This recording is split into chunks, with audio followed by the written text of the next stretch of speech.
Today, we want to talk about your client retention plan. And we've all read the statistic. It's the one that it costs us between 5 and 10 times more to get a new client than it does to retain one. And that's true. For example, when we have a client reorder 250 T-shirts, with their logo front, back, the acquisition cost is zero because the client reached out to us. And when one of our private coaching clients renews their yearly agreement, the acquisition cost again was zero because they already knew who we were, which means we're able to give them a lower cost on their coaching. So, like you, before we had that client, we had to get them to know who we are. And you have to get your clients to know who you are too, right? So in the drawing of the average sales funnel, which if you're going to see this on our website, in our blog section, you'll actually have the chart. You'll see that you're leading your prospect through steps to have them to be aware of you first, because that's the first step. They can't buy from you if you don't know who you are. Duh. They have to get to know who you are and then have an interest and then a desire to work with you. Now, there are costs involved in that. Could be your time, always your time. It could be an entry fee to a chamber event where you met them. It could be an email marketing campaign that also takes your time and money to place ads. It could be a direct mail marketing campaign, which takes your time. Takes your time to design the piece, unless you have a graphic artist, plus the printing, plus preparing and for mailing and the postage. So everything that you do has a cost to it, time and money. So let's talk about why your client retention plan, as long as we all believe and follow the rule that it costs less to keep than get a new. So what are you going to do to make sure that they are motivated to keep buying from you and your company? Another way to ask this is, do your clients know, love, and trust you? All of our clients, and yours too, have lots of options in this world. How are you making yourself incredibly important, vital to your customer success? Now, in our small business breakthrough boot camps, we discussed the concept of becoming a category of one. I think that the category of one was started by email marketer Dan Kennedy.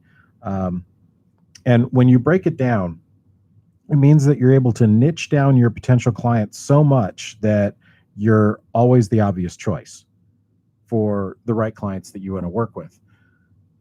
And even when they meet someone who's similar to you, offering services that might on the surface seem similar, they'd stick with you because of what you do for them. Now, an important point to add here is that I give them great service is definitely not what we're talking about here. When we speak to audiences of business owners all around the country, we will do this quite often. We'll have every one of them close their eyes. And we'll say, okay, raise your hand if you grab great service. Now, every hand goes up. Everyone.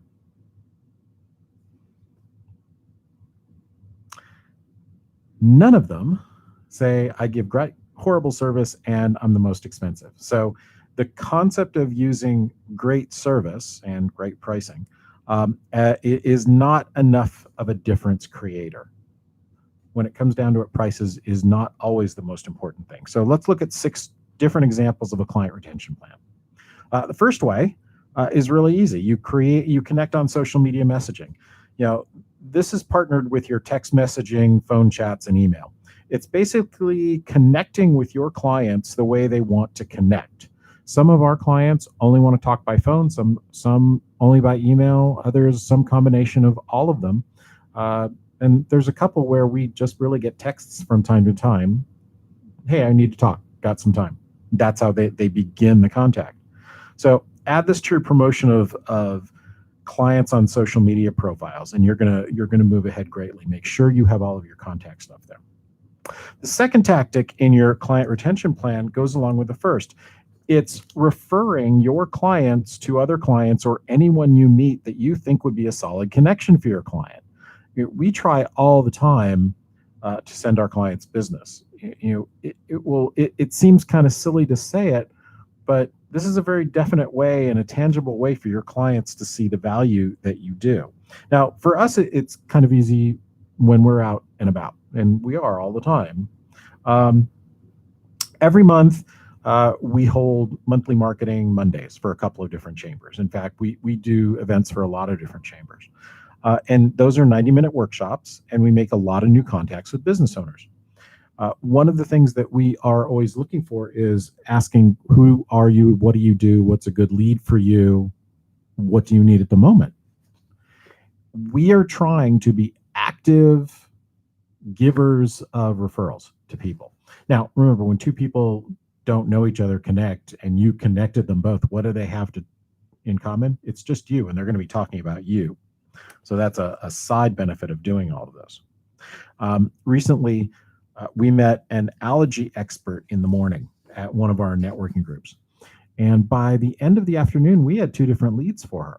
One was that an acupuncturist who was able to refer leads with her, and another was somebody that had said, yeah, I'm having these horrible allergies. Now, we hadn't met this allergy person before. In fact, as of this moment, I haven't seen her since. But we were able to make two different connections for her because we met her and did those two. All right, so the third tactic is to use business education, helping your clients develop their business by giving away some of your brilliance. Blogging and doing videos is one of the examples of that. We always invite our clients to come to our live workshops that we do for all those changers. We also invite them to come to the Small Business Breakthrough Boot Camps.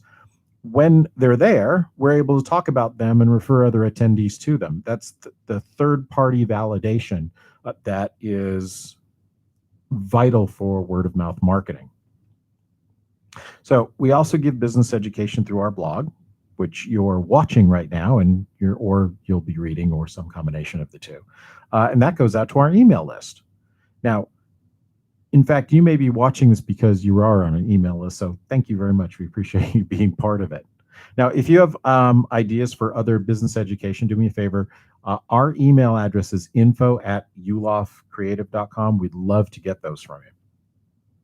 The fourth method, it's harder than you think, and it's called just showing up. There's always something you could be doing instead of showing up. There's tons of different things. Now, this could be in the showing up,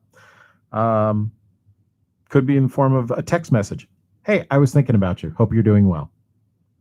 Send. You could send them a personalized gift or a card. Making it personal is the most important part here. Now, we use a greeting card and gifting program for it. If you want to try that out for free, send us an email to info@yuloffcreative and we'll let you try it. We have a private coaching client that was expanding her sports merchandise company. Now, she was also decided to do promotional products. Now, we're coaching her from scratch on that part. How? Well, okay, show up in front of local business owners. Wow, you might be thinking, and she paid you for that? Yeah, because it isn't obvious. Most people don't realize they do have to show up, or they get out of the habit, or they never got into the habit. And telling her to do that, along with ideas on improving the sales in her first business. And we had to remind her how she got her first business off the ground. Show up. It's mathematics. Show up plus show your products equals more sales. And again, yes, service, price do come into it, but being really good at what you do and honing those skills helps a lot. It's the same formula, different industry, and she doubled her sales in 2 months. So is really kind of important. It's why that story ended up here. This past Thanksgiving, we saw something really cool. There's a local real estate agent in our area. Her name's Karen Pete, and she sends an emailed card, an email to her clients, and she offers them a free pie for Thanksgiving. The kicker is that they have to come to her office to pick up the pie, so that she gets X amount of time, a few minutes alone, to talk to potential clients, past clients. Yeah, the pie's there for Thanksgiving, and that's wonderful. But the marketing point of view of it is she gets time with them, and she's able to show appreciation by giving the pie, and they're able to remember who she is. It's brilliant. In fact, I think I kind of want to do that. So this leads us to the next marketing tactic for your retention plan, and it's similar to number 4, and it's actual human interaction. If you're giving them the gifts that or sending the cards that we were talking above, you might want to consider delivering them in person. You might want to pick up the phone and thank them for buying from you. Can you imagine if getting a phone call from the restaurant you went to for the first time? You join their mailing list, and all of a sudden now they're calling you. How about your dry cleaner? How about your acupuncturist?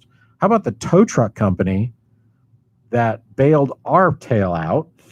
We got a flat tire on the freeway, and 2 days later we got a phone call. I'm from that company, just wanted to check and make sure that everything's okay. Wow, it was impressive. Now, at the same time, they did say, hey, do us a favor, if we did a really good job, and they told us how we could go leave a review for them. But they were checking up just to make sure. Still very cool. This is time consuming. It doesn't guarantee a repeat purchase, but it does set you apart, and that is what you're really trying to do. Okay, the last thing that to remember is that at the beginning of this video, we talked about being able to niche down your clientele. And that does not mean you have only one demographic or psychographic similar customer. You could have several avatars. Now, we call our avatars Harriet because that's the name of one of our specific avatars. And it's a female avatar named after my grandfather, so that's why her name's Harriet. You may want to split each of your segments into different Harriets so that you can connect with them on a more personal basis. Creating messages that are personal helps them know that you care about them and their business. That's kind of an obvious point, but so many businesses lack it and aren't doing it. So why shouldn't you? Let's have you the one.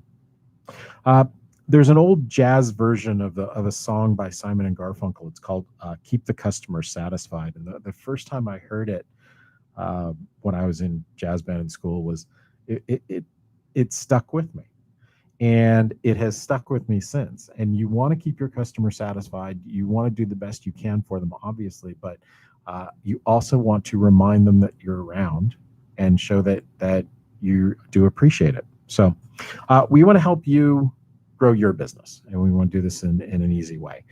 If you go to freemarketingconsultation.com, we can talk about how you can do this with your business.